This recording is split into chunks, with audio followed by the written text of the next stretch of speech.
Continuing story of Peyton Place.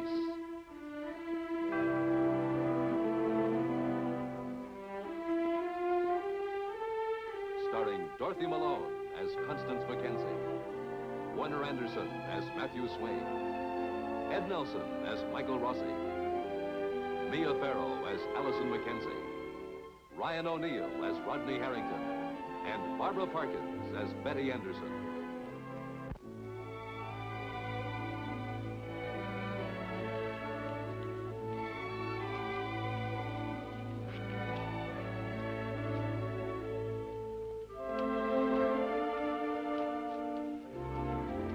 David and Doris Schuster have spent their first social evening in Peyton Place. They've been guests of Theodore Dowell, a man who has been presented with an opportunity and a challenge. Whatever Dowell decides to do, it will affect David and Doris Schuster more than they know.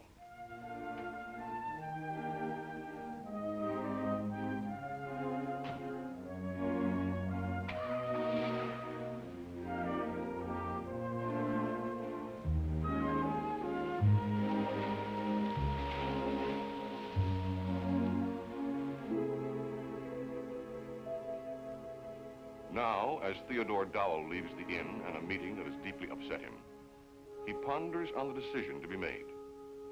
But he is also troubled by the arrival in Peyton Place of a man who has confronted him with still another decision. A man named Stephen Cord.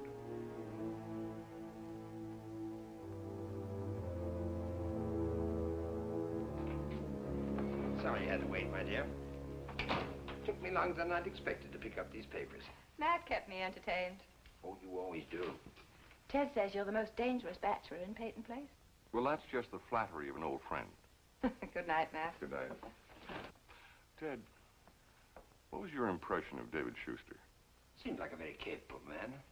I can understand why Martin Peyton put him in charge of the mill. Good night, Matt. Good night.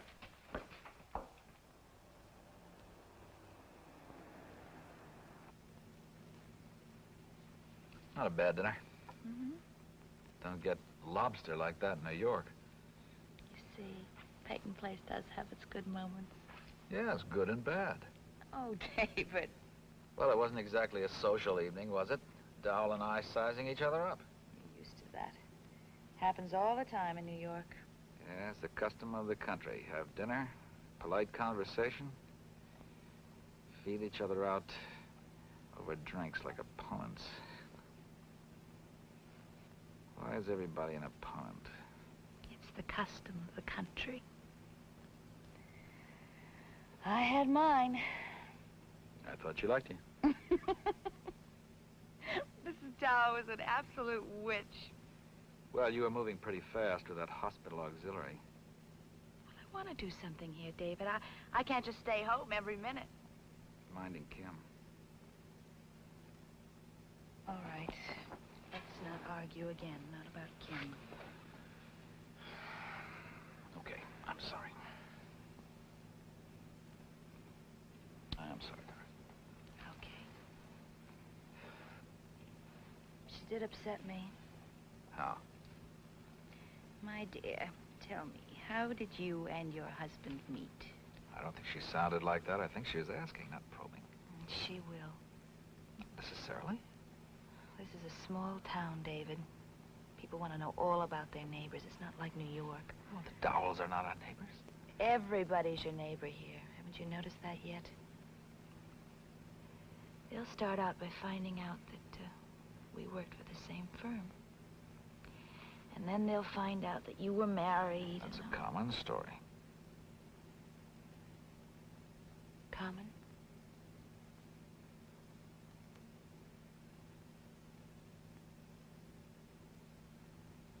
I mean, ordinary. Kim is not ordinary. No, Kim is not ordinary, and maybe we're not as ordinary as I sometimes like to think, but we don't have to defend ourselves, even if this is a small town. If we do, or if you feel that we do, then we'd better go back to New York. Now you're blaming me again for making you come here. We're back to that again. Well, you brought me to it. Yeah.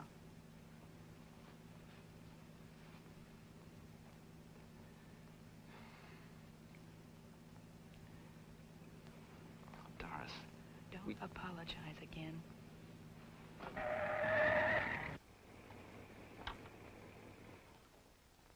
Now, listen. This is a new environment, but it's still us, isn't it? Isn't it? Yes.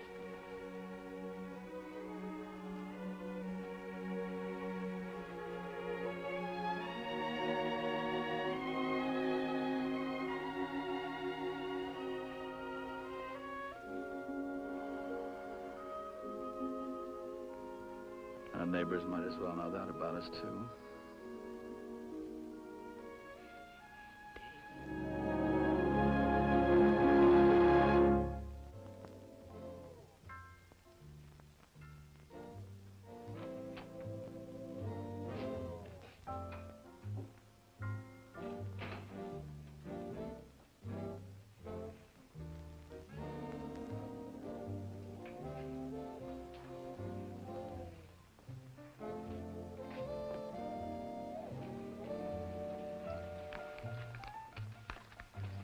Yes, sir.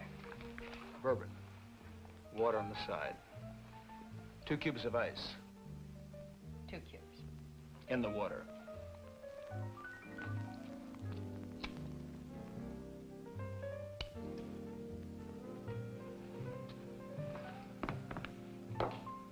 I hope this is all right.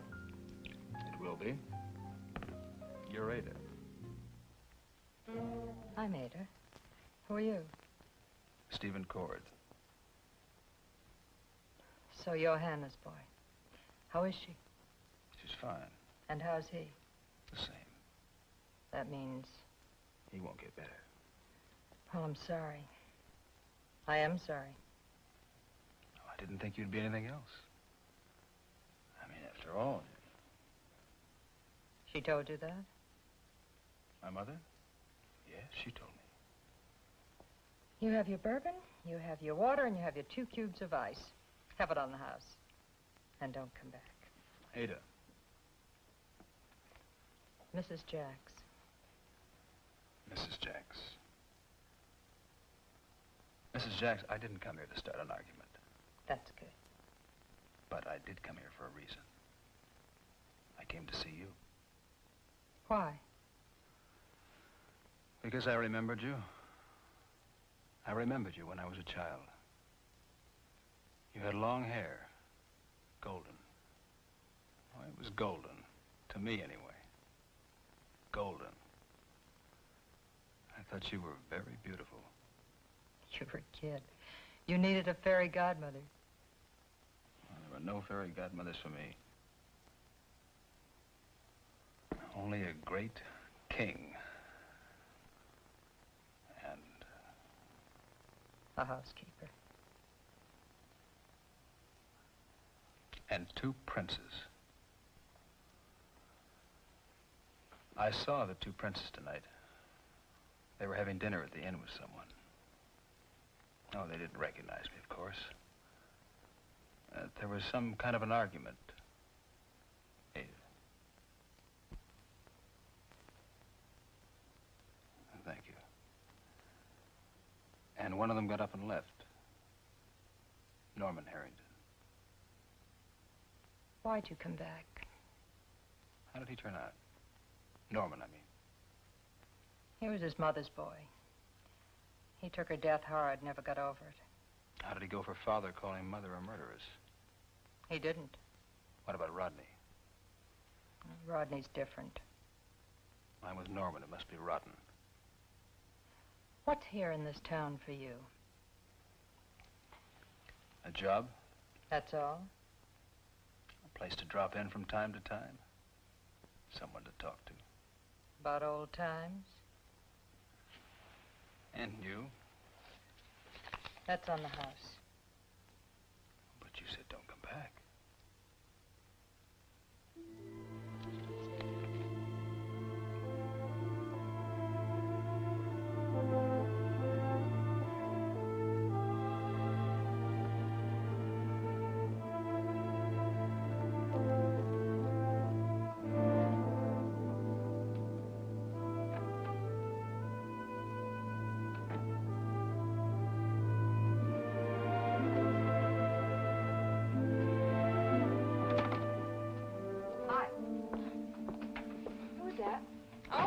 used to live here when he was a kid.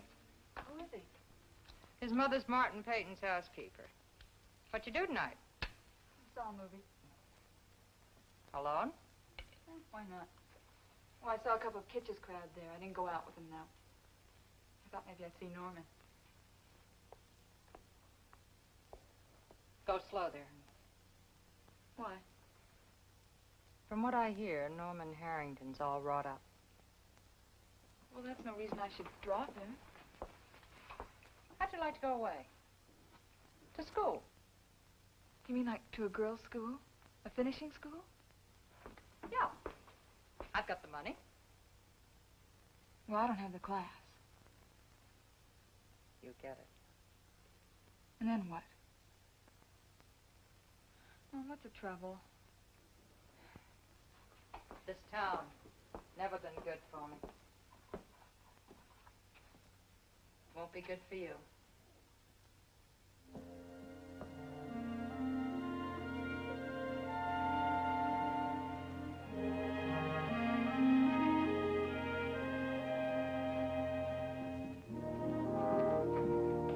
Is Dr. Morton in the labor room? Dr. Claire Morton. You're too late, Doctor. Peyton Place just had a population explosion of 1. Oh, well, I'm glad to hear it. Thank you for coming. Everything all right? Fine, fine. I'm sorry I bothered you. Not at all. What happened? I don't know. It was just a moment of indecision. Now I feel foolish about it. Nonsense. Everyone's allowed a moment of indecision now and then.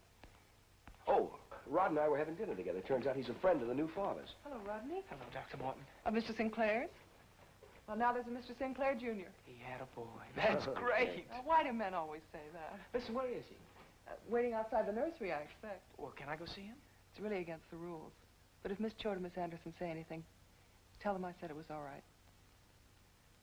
Okay, Doctor, thank you. Is there something wrong, Mike? Well, he was married to Betty Anderson. Oh, I didn't know. Well, how could you? You've been away. Betty lost a baby. How terrible for her. Yes. How can she stand to work here? Well, life goes on, doesn't it? You're telling me it has to, aren't you? Look, why don't we celebrate your first triumph here with a cup of that wonderful hospital coffee? I'd like that. Come on. Oh, will you tell Mr. Harrington when he comes back that we'll be in the personnel lounge?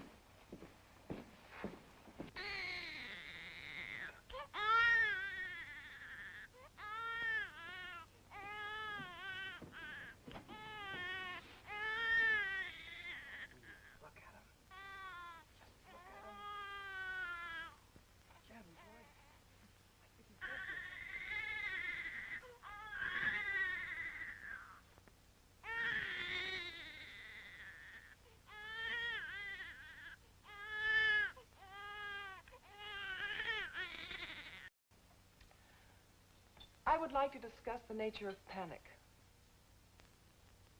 Specifically, your panic this evening? And of many, many other panics. And of cowardice. And failure. Well, you've had a very long night. Don't stop me now. What I said before goes both ways. I don't want to merely be someone working with you. I want you to know me. Tonight, I went into Mrs. Sinclair's room. Her pains were intensifying. I put on my benign professional face and started my there, everything's fine speech.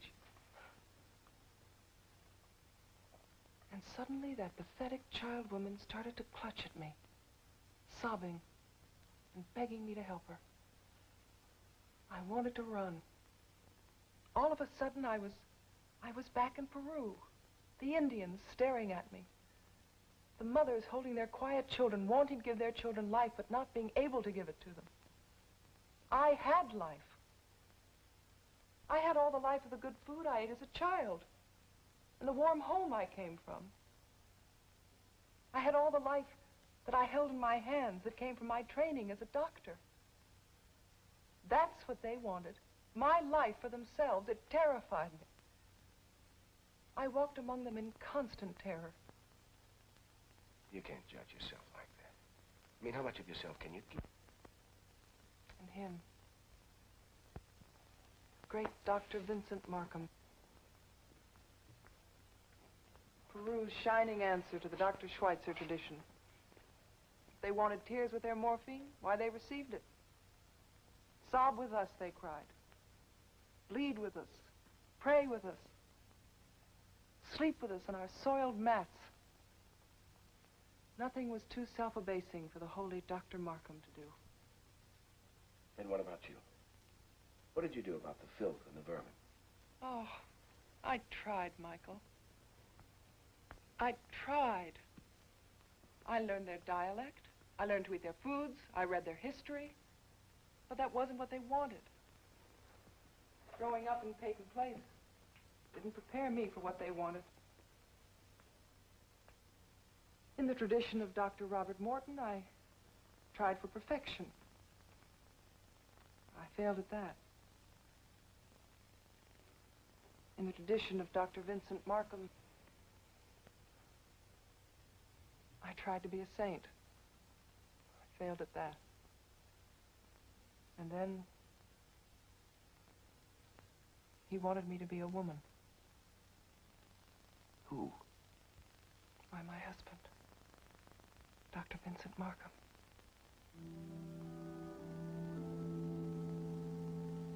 I failed at that, too.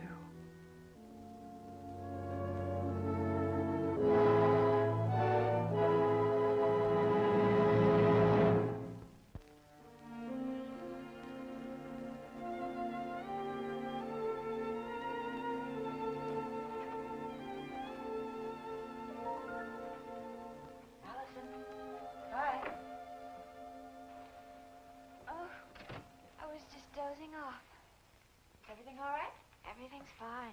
Good. Kim is upstairs asleep. I looked in on her a few minutes ago. Good. Did you have a nice evening? Oh, very nice, thank you. How was your evening? Any problems with Kim? Oh, no. But she's very resourceful. I hope she didn't do anything too outrageous. Oh, no. I didn't get on so well at the beginning of the evening. Couldn't get her to finish her dinner, so I stuffed myself with chocolate cake to get even with her. Once I knew what the game was going to be, I caught on very quickly. It's called Fool the Babysitter. We watched each other like a couple of hawks all evening, while the other wasn't looking, of course. I wouldn't think you got much homework done. No, I didn't. But I learned to play the game pretty well. There was only once she caught me off guard. What happened? Well, this sounds worse than it actually was. Kim pretended she was going to run away. She pretended?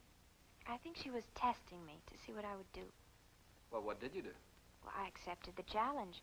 I opened the front door with quite a flourish, and I said she'd best be on her way, and I said goodbye to her.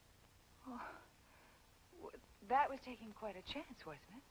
Well, I knew I was stronger than Kim, and anyway, I could run faster. I felt she shouldn't get away with it. What was your next move?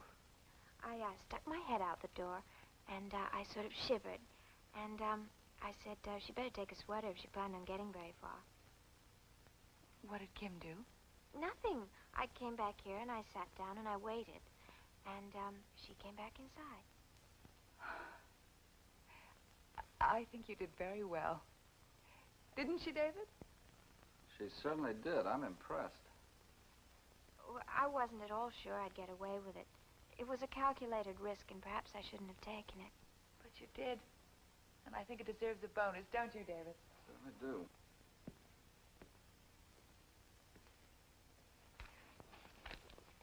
Oh, that's too... You've earned it.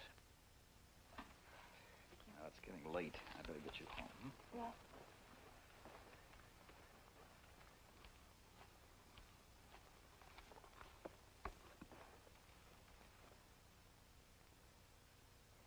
Oh, thank you, Allison. Thank you.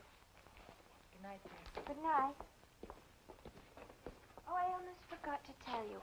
When I was putting Kim to bed, she said good night. She actually said good night? Very politely. First to the doll, then to the curtains, then to the floor. I'm afraid she won that round. Good night. Good night.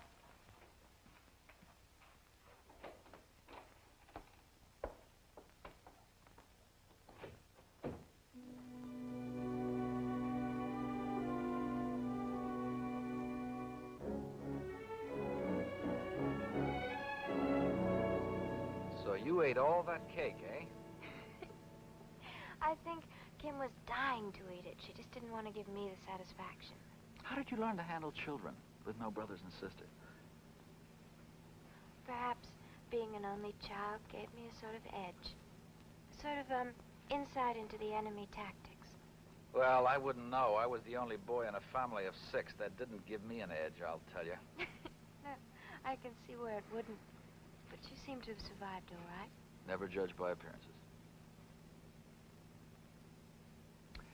Strange, you know. I sense a resemblance between you and Kim. A kind of quality it's hard to pin down. I think you're both changeling children. Unpredictables. No, you're wrong. We're both predictable. It's just that we both want our own way. And, we both live in our own little worlds. A dream world? Perhaps. I guess Kim's deafness is her reason. What's yours?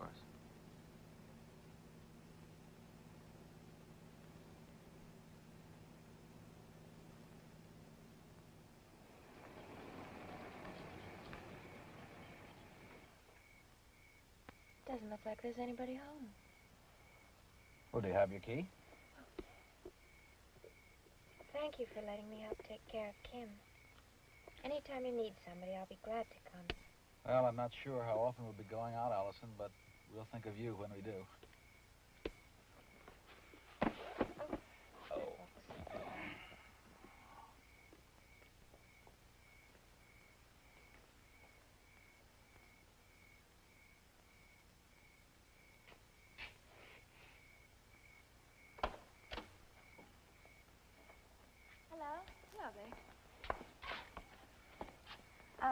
Mr. Schuster, these are my parents.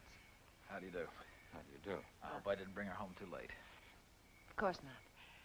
We've been reading about you in the Clarion, Mr. Schuster, and we want to wish you luck. Well, thank you very much. And thank you for letting Allison babysit for us on your first night home. Well, good night. And good night, Allison. Good night. Thank you.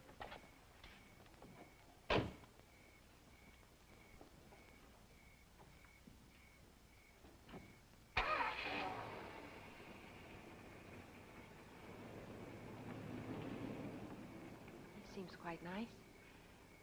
Younger than I thought he'd be. Yes, he is nice. But he's unpredictable.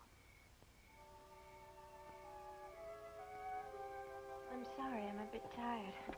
I didn't realize babysitting could be such a challenge. They never explain themselves. You'll get used to that. You should have seen your face the way you scowled at Mr. Schuster. The perfect Victorian father.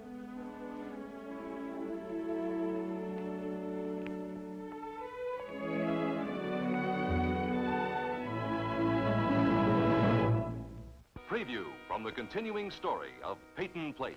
Are you being impertinent? Am I being impertinent because I tell you I'm getting tired of your hounding and harassing? You better be careful. Why are you assuming that if you take me into your office, you'll forfeit other people's respect? That's a very difficult and perceptive question, and a very challenging one. I don't think you have time to get yourself involved with Schuster. Let's let it rest for a while. We'll talk about it some other time. Are you postponing the question or dismissing it?